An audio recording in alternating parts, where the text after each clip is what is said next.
السلام علیکم ورحمۃ اللہ وبرکاتہ۔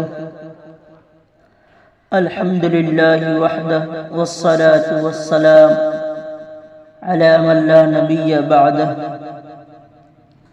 صدق اللہ العظیم۔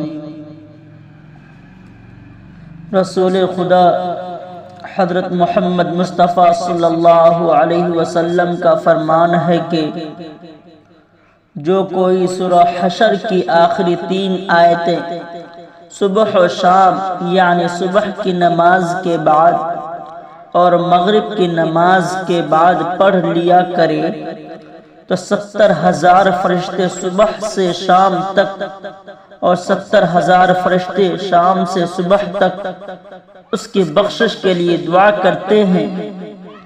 اگر اس دن میں یا رات میں وہ مر جائے تو شہادت کا درجہ پائے گا۔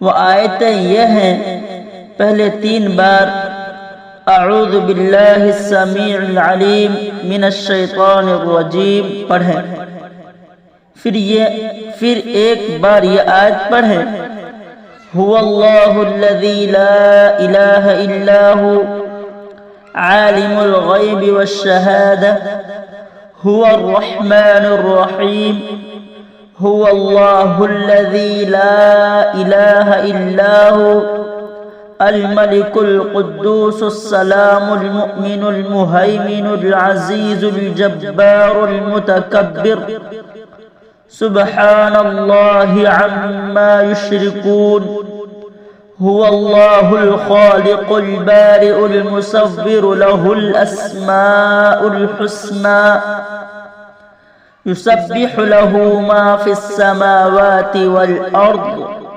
وهو العزیز الحکیم۔ اللہ ہمیں ان پہ عمل کرنے کی توفیق عطا فرمائے، آمین۔ وآخر دعوانا ان الحمد للہ رب العالمین۔